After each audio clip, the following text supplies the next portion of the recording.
Bizarre stories from the subscribers. Hi Leo, Augusto, and Grandma, I'm John15, and I've followed your channel since 2019. It was the year 2013. At that time, my family lived in the countryside where I believed it was very likely for supernatural things to appear there. But anyway, my father drank a lot at that time. He would get drunk without restraint. And because of that, I felt that he brought a lot of negative energy with him. He'd just stay at the bar collecting bad energy, right? And he would come home and release it on the family, but he didn't realize it. Back then, I was constantly getting sick. It was unbelievable. There was a night when I was in my parents' room and I was lying down with him, right? My dad was sleeping drunk, but I couldn't fall asleep because I was feeling nauseous and had a headache. And then there was a moment when I decided to go to my sister's room, since my mom was talking to them about something. But before I got out of bed, I looked at the bedroom door, right? And I saw the silhouette of a girl kneeling at the doorway spying on me, right?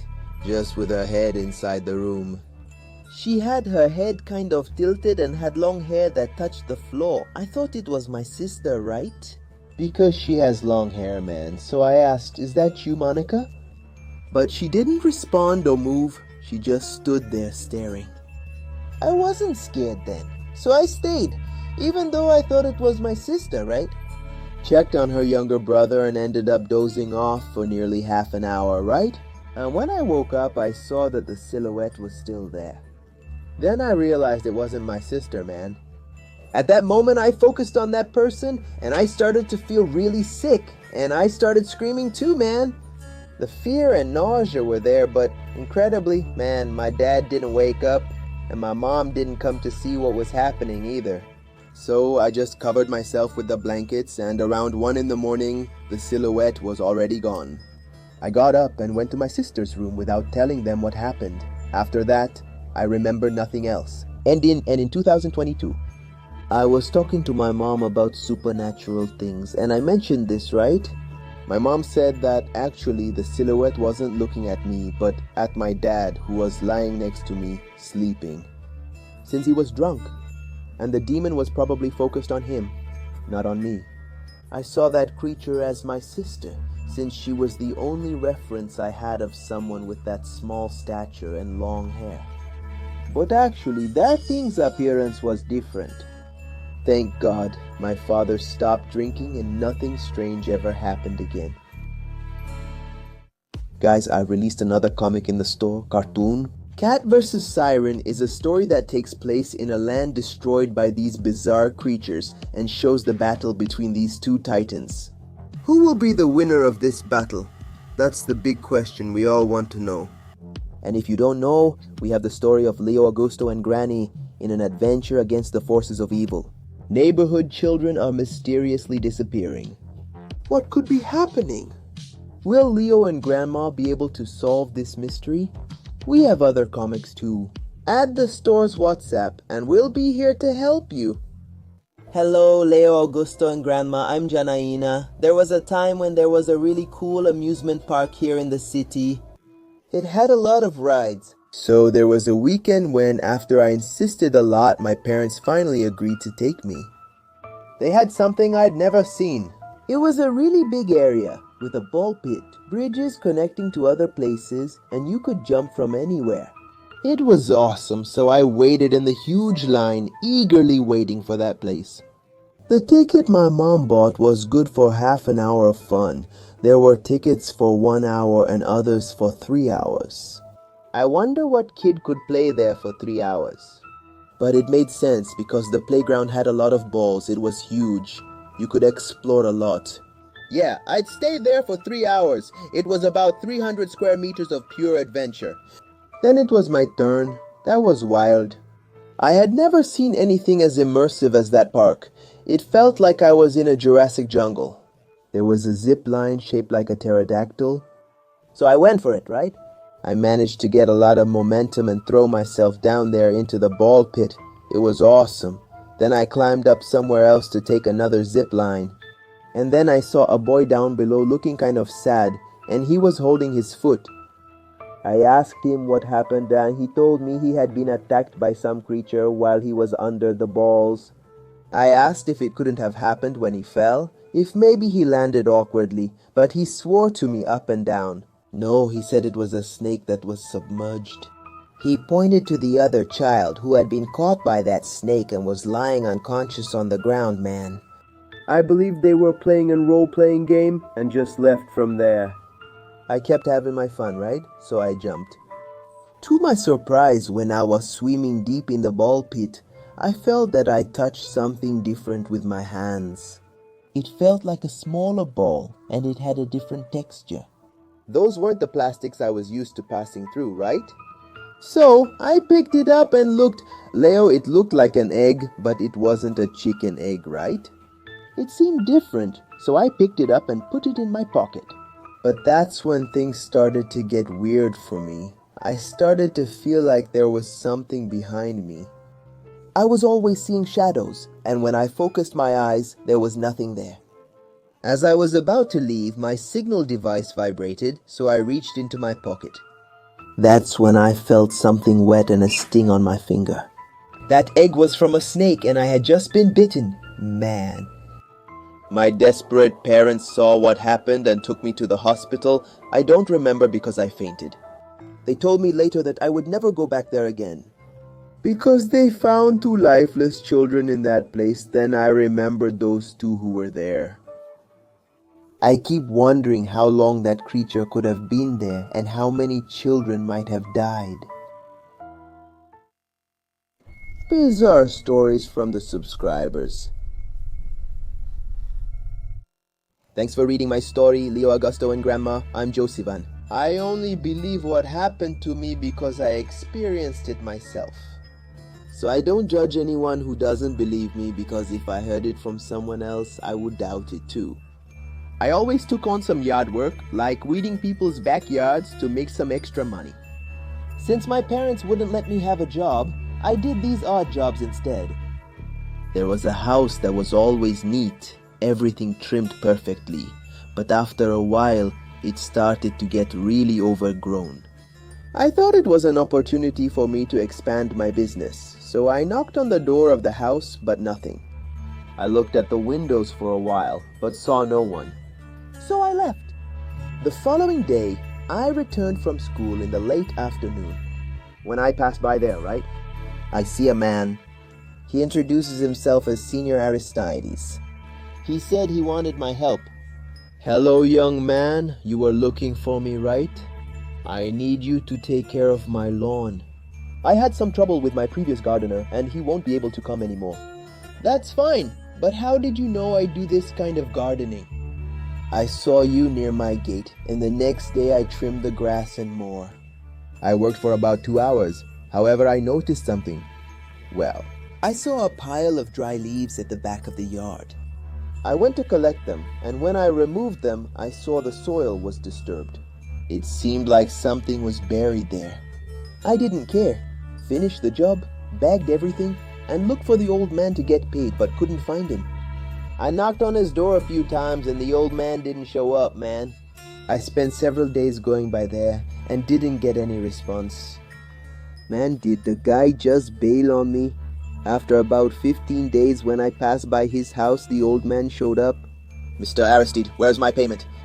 I need you to clean the backyard again tomorrow. And what about my money? I won't clean until I'm paid. The last gardener did the same thing as you, a mercenary thirsty for money, and now his fate is 6 feet under. I thought it was weird and ended up doing the old man's job. That's when I smelled something strange in the place and realized that as I got closer to the back, there was something rotten. It was buried there. I hit it with the hoe and felt something strange. That's when the old papaya was exposed. What kind of bad joke is this? What's going on here? Why is a hand buried here? I told my dad, and he got angry when he heard the story. When he knocked on the old man's door, everything inside was thrown into chaos. Man, it looked like he had cleaned up all the traces, like a bulldozer had gone through there and ripped up part of the floor. Bro, even so, that Aristide guy wasn't there. It seemed like the guy was a ghost. He only showed up to order people to work. He vanished when it was time to get paid. Every now and then when I walk by there at night, I see a light blinking inside, on the second floor. But it soon goes out and everything goes dark. Even today I keep thinking it could have been me buried there, you know? Glad I left in time. Unlike the last one. Gardener! Hi Leo, Augusto, and Grandma. How are you? I'm Alice11 and I love your channel. This happened at the church retreat. There was a playground there that all the kids, including me, loved to play on. There were swings, a seesaw, a slide, etc. But something strange happened sometimes. We felt a bad energy there. It was a little scary at times, but playing with my friends, I would end up forgetting about it, you know? However, there was one time when my friend Cecilia and I were there on the playground having a blast when that bad energy started to come back. It hung over the place and surprisingly the swing started to move slowly. But the yellow one was swinging much harder. And it wasn't because of the wind, because the swing was really heavy, right? So I shouted with Cecilia's encouragement, right? If someone's there, swing the red swing harder than the yellow. Amazingly, Leo, the red swing swung hard. It seemed like there was someone there, man, but I couldn't see anything. We started talking about spirits right there. And Cecilia, she can see some supernatural things. We ran out of the playground and stopped at the door until Cecilia turned to me and said, "Run, Alice, help," with a scared look on her face. After we ran a lot up the hill and went to the dormitory, she revealed why she told us to run. I saw a faceless, black-bodied person chasing us. I froze immediately, since Cecilia doesn't lie. After the retreat, a few months later, she told me something scary. That another time, when she went back there, she felt the same sensation as on that fateful day. She had left her doll on the other side of the seesaw, and to her surprise, she felt that there was someone there with the doll. Someone heavy because she was lifted so high that her feet couldn't touch the ground. That was surreal. So I never went back to that place again, afraid that something even creepier might happen. She told her parents about it, but nobody cared, thinking it was just something she made up, right? I told my parents too about what I saw, the swings moving and everything, but none of it was taken seriously. They blamed the movement of the playground equipment on the wind in the area, and they told me not to worry about it. I'll never forget what happened at that retreat. Thank you for reading, Leo. God bless. Hello, my name is Kadu, and I have a scary story to tell. It all started at school, a place that was never the same for me again. I was in the school cafeteria, ready to get my plate of food, when I saw something that terrified me. Man, I was really hungry. It was recess time, so I was heading to the cafeteria, right? Ready to get my plate of food. When I saw something that freaked me out, there was a guy near the pots, but the lunch ladies didn't notice him. I kept looking, man, and thought he was a ghost. He wasn't really there. Nobody else saw him. The guy was pale, really old, and he was wearing a cook's apron. His empty eyes stared at me.